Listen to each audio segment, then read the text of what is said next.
Bom, pessoal, vamos aqui a mais um vídeo do canal, né? Nesse vídeo eu vou apresentar as vantagens e desvantagens dos modais de transporte, né? Das modalidades de transporte. E depois eu vou continuar aquela sequência do Excel, aplicações do Excel em logística e operações.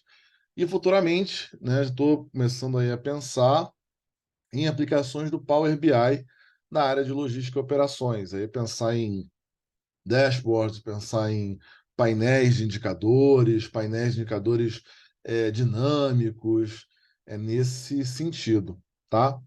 Mas aí é para o futuro. Então, eu vou compartilhar com vocês aqui rapidinho a apresentação que eu fiz aqui,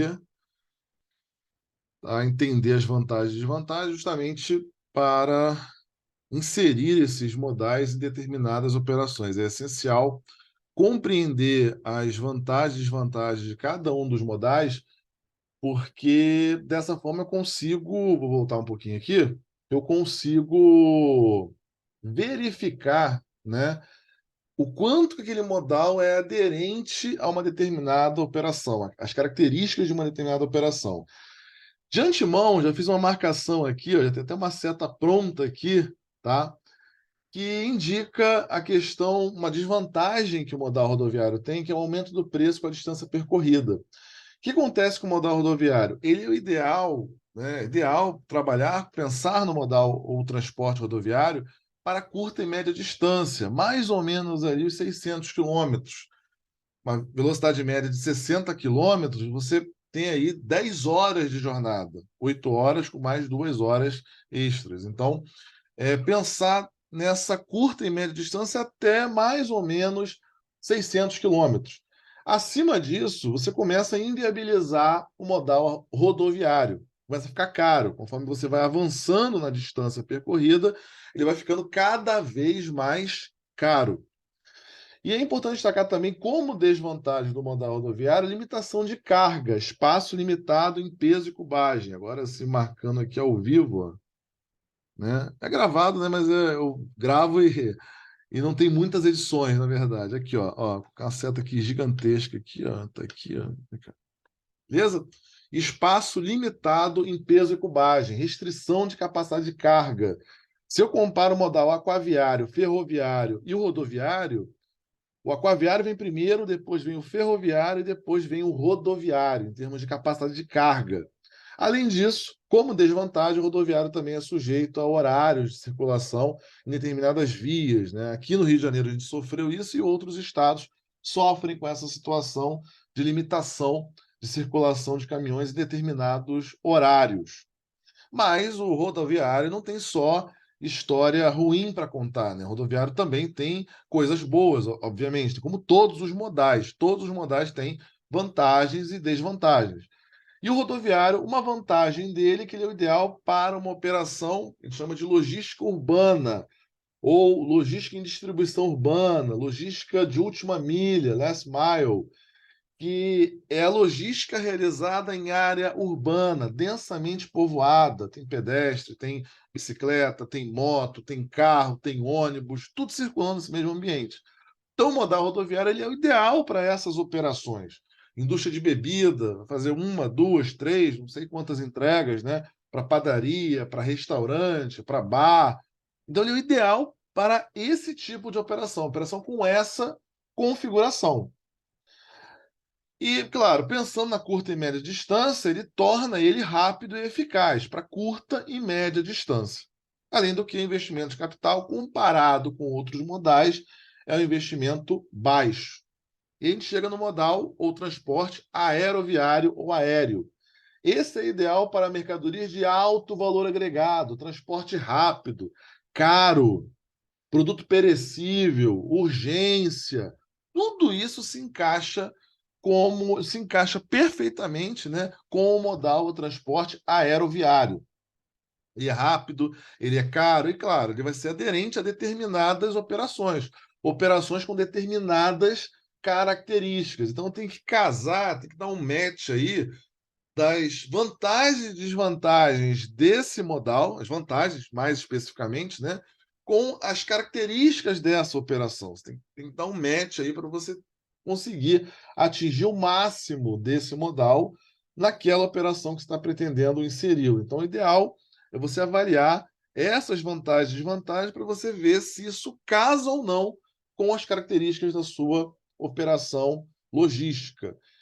E outro ponto, aí vem os pontos negativos, né? As desvantagens do modal transporte aeroviário. Pouco flexível, que é terminal a terminal, ele é mais lento que o rodoviário para pequenas distâncias, o custo é elevado para a maioria das mercadorias, não vai transportar produtos perigosos, evidentemente, e tem restrições relacionadas a tempo, limitações do tráfego aéreo, existem problemas de congestionamento. Você fica ali taxiando e não aterriza. Então, tem essas questões que envolvem o modal o transporte aeroviário, além das condições climáticas, né, que também interferem em uma operação no transporte ou modal aeroviário. Tá? As condições climáticas também vão interferir no modal o transporte aquaviário.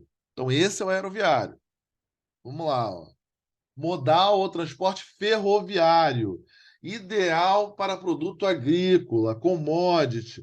Você vai ter lá o que ele vai transportar, né? Madeira, carvão, minério, tudo isso o modal ou transporte ferroviário vai transportar. E ele é um dos campeões em capacidade de carga. Quando a gente compara aí, né, ele é o segundo, né? Vem o aquaviário, ferroviário e depois tem lá o rodoviário. Então, ele tem uma capacidade de carga considerável e ele, ao contrário do modal rodoviário, fazendo aí uma comparação, ele é ideal para longa distância, não é para curta e média distância, não. Aquaviário também é para longa distância, ferroviário para longa distância. Amigo do meio ambiente, polui menos comparado aos outros modais, mas quais são as desvantagens do modal transporte ferroviário? Ele depende de outros modais, você realizar o transbordo, né, passar de um modal para o outro a carga. Então, esse é um ponto muito importante. Ele tem uma dependência com outros modais. Ele é pouco competitivo para curta e média distâncias e carga pequena. O ideal é grandes distâncias e alta capacidade de carga, quantidade de carga a ser transportada. É o ideal para o modal transporte ferroviário. Tem um custo de implantação elevado, comparado a outros modais, né? Você precisa ter uma estrutura, e dependendo do que você vai transportar, você precisa ter uma estrutura, uma linha férrea moderna. Se pensar em produtos de alto risco, você vai transportar gás de cozinha, por exemplo, vagões tanque, você precisa ter uma estrutura ferroviária para esse transporte altamente moderna, né? Agora, ponto aqui que eu botei em vermelho, que é o destaque, pensando na nossa realidade, a realidade brasileira aqui, ó, tá aqui, ó, vou botar aqui uma seta nele, ó. Baixa integração entre os estados. Isso está muito dentro da realidade, da nossa realidade, realidade brasileira. Tem pouca integração entre os estados quando você pensa no modal ou transporte ferroviário. Tem até aqui o vagão-tanque, ó. No desenho está aqui o vagão-tanque, ó. Aproveitar esse alto recurso de tecnologia, né? Só que não, aqui, ó, o vagão-tanque aqui, ó. Tá aqui, ó, vagão-tanque, ó. Tá? É nesse perfil que você vai transportar químico, você vai transportar GLP, que é o gás de cozinha, vagões-tanque, tá? E você tem também o transporte aquaviário, ou modal aquaviário. O aquaviário, longa distância, commodity, praticamente não tem restrição em relação ao que ele vai transportar. Longa distância, agora, ele é lento. O ferroviário também é lento. Aí eu tenho que ter uma preocupação em relação ao prazo de entrega. Maior prazo de entrega. Para mudar um pouco, vou tirar a seta, tentar sublinhar aqui, ó. Maior prazo de entrega das mercadorias, ó. Velocidade reduzida, ele é lento. Maior exigência de embalagens para preservar a integridade da carga, e ele também depende de vias navegáveis, zona com orla marítima, lagoas ou rios navegáveis, para você conseguir operar no modal transporte aquaviário. E, claro, ele também sofre influência das condições climáticas e congestionamento nos portos. O aeroviário é nos aeroportos, né? Aqui os congestionamentos são nos portos, para você atracar o navio e conseguir descarregar aquele navio. Então, tem aí uma desvantagem a ser considerada em relação ao modal transporte aquaviário. E fechamos com o modal transporte dutoviário. Transporta gases e líquidos. Não precisa armazenar nada. Vai bombear lá da refinaria o gás de cozinha para a engarrafadora, ó. Vai bombeando o gás, vai bombeando o volume, não tem paradas, tá? Processo contínuo.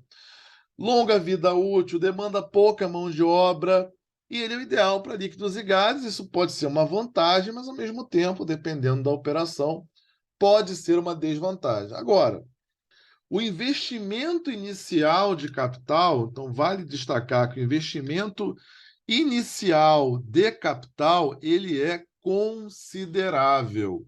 Para você começar a operar, é uma obra de grande porte, são grandes projetos. Então, para você começar a operar no modal ou transporte dutoviário, o investimento de capital é elevado. Com o passar do tempo, como você transporta um grande volume em uma viagem, o custo da operação ele é baixo. Não está sinalizado aqui, ó. Aqui, o custo da operação ele é baixo. E as rotas são inflexíveis, tá? Não tem como você mudar as rotas e também tem uma baixa integração entre os estados. Isso de forma geral, não é só na realidade brasileira, tá? Então, nesse vídeo a gente abordou vantagens e desvantagens de cada um desses modais, são os principais: rodoviário, ferroviário, aquaviário, aeroviário e dutoviário. Não foi exatamente nessa ordem, mas foi assim que a gente abordou vantagens e desvantagens. E existe também o modal transporte infoviário, que eu não apontei aqui vantagens e desvantagens, fica como um bônus, que ele é um modal, o transporte, o que ele vai transportar? Informações ou dados. Uma videoconferência, um CD, um pendrive, está transportando dados, transportando informações. Então, esse é o modal transporte infoviário, que é muito incomum, né? A gente conhece esses 5 principais, né? Rodoviário, ferroviário, aquaviário, dutoviário, aeroviário. Já mudei a ordem de novo, né? Mas você conhece esses 5. E o infoviário fica aí como um bônus, que é transporte de dados e informações. Tá bom, pessoal? Então, vamos seguir aí para os próximos vídeos, tá? E retomar futuramente aí aquela jornada do Excel. E aí, um pouco mais à frente, as aplicações do Power BI em logística e operações, tá, pessoal? Forte abraço.